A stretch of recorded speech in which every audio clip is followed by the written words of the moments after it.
CMR ఇప్పుడు మరింత వైభవంగా విశాలంగా మన ఉప్పల్లో గ్రాండ్ రీఓపెనింగ్ 28 మార్చ్. నమస్తే, వెల్కమ్ టు సుమన్ టీవీ. నేను మీ యామిని. ప్రస్తుతం మనతో ఉన్నారు ప్రముఖ ఆధ్యాత్మికవేత్త, ప్రముఖ జ్యోతిష వాస్తు పండితులు సుభాష్ శర్మ గారు ఉన్నారు. గురుగారితో మనం మాట్లాడదాం. నమస్కారం గురుగారు.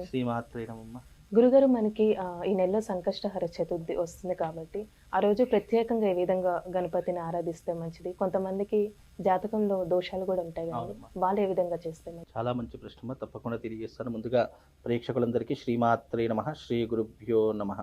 శుక్లాంబరధరం విష్ణుం శశివర్ణం చతుర్భుజం ప్రసన్నవదనం ధ్యాయే సర్వవిఘ్నోపశాంతయే. గజాననం భూతగణాదిసేవితం కపిత్రజం జంబూఫలసారభక్షణం ఉమాశుతం శోకవినాశకారకం నమామి విఘ్నేశ్వర పాదపంకజం. సంకష్టహర చతుర్థి అనేటటువంటిది మనిషి జీవితంలో ఉన్నటువంటి సంకష్టములు అంటే కష్టములను హరింపజేసేటటువంటిది సంకష్టహర చతుర్థి. చతుర్థి అనేటటువంటిది చాలా ప్రత్యేకమైనటువంటి తిథి, అలాగే గణపతికి ఇష్టమైనటువంటి తిథి.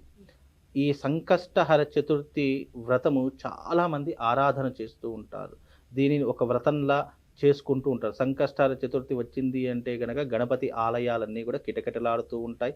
ఆ రోజున ప్రత్యేకంగా వ్రతం చేస్తూ ఉంటారు. దానికి సంబంధించినటువంటి పురాణ గాథ కూడా మనకు ఆ కథలో అనేటటువంటి చెప్తూ ఉంటారు. అయితే సంకష్టహర చతుర్థి అనేటటువంటిది మనిషి ఎన్నో రకాలైనటువంటి ప్రయత్నాలు తమ జీవిత సాధన కోసం చేస్తూ ఉంటారు.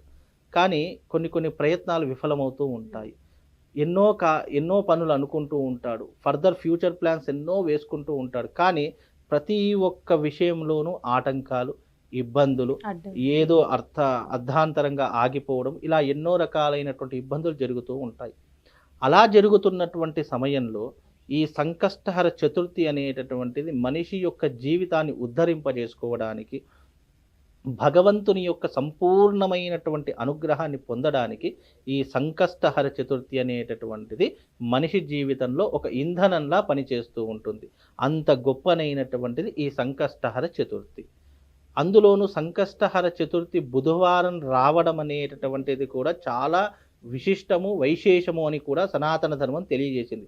జ్యోతిష శాస్త్రంలో బుధవారం చవితి అంటే సంకష్టహర చతుర్థి వచ్చింది అని అంటే అది పరమ పవిత్రమైనటువంటి రోజుగా కూడా ప్రజలందరూ కూడా విశ్వసిస్తూ దైవారాధన చేసుకుంటూ గణపతిని ప్రత్యేకంగా పూజలు చేస్తూ ఉంటారు.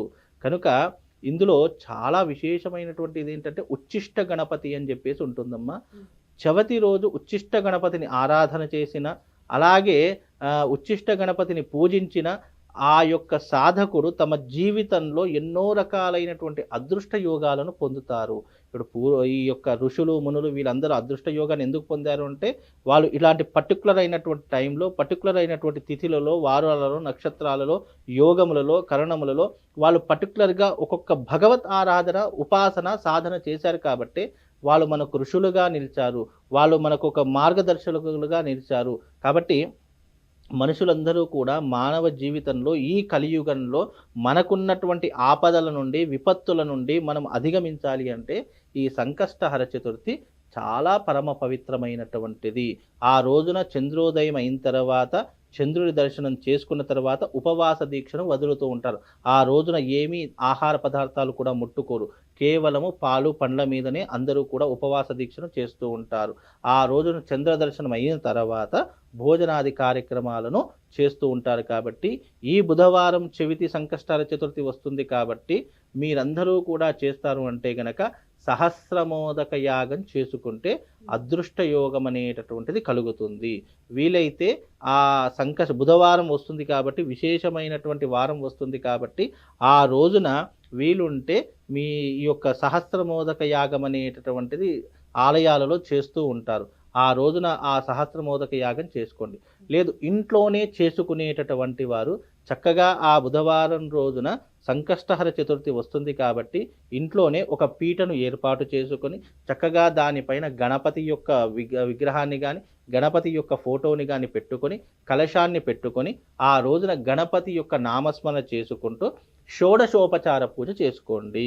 షోడశోపచార పూజ అంటే ఏంటి? సంకల్పము, గణపతి పూజ, గౌరీ పూజ, ఆ తర్వాత కలశ పూజ ఇవన్నీ చేసుకొని మీ మనసులో ఉన్నటువంటి సంకల్పాన్ని చెప్పుకొని ఆ రోజున మీ ఇంట్లో ఈ యొక్క వ్రతాన్ని చేసుకోండి. అంటే కలుషం అనేది ప్రత్యేకంగా పెట్టుకోవాలండి ఆ పూజకి, లేకపోతే ప్రత్యేకంగా కలశారాధన ఇప్పుడు మనం ఏ భగవత్ ఆరాధన చేసినా పెట్టరు అంటే మీన్స్ వాళ్ళకి తెలియకపోవచ్చు. మనము ఒక కలశాన్ని ఏర్పాటు చేశామంటే భగవంతుని ప్రత్యక్షంగా వచ్చి కూర్చోబెట్టలేం కదా. ఆ స్థానంలో మనం ఏం చేస్తామంటే కలశ స్థాపన చేసి దానినే గణపతి యొక్క ఆరాధన చేస్తూ ఉంటాము. ఆ గణపతిలో ఆ యొక్క కలశంలోనే మనం గణపతిని ఆవాహన చేస్తాము. ఆ కలశంలోనే సమస్త దేవతలను ఆవాహన చేస్తాము. ఎప్పుడైతే మనం కలశ స్థాపన చేస్తామో అదే ఆ యొక్క మనం ఏదైతే విగ్రహాన్ని అని అనుకుంటున్నామో, ఏదైతే ఒక రూపాన్ని తలుచుకొని మనం పూజ చేస్తున్నామో ఆ రూపము కలశ యొక్క స్థాపనలో కూర్చున్నాడు.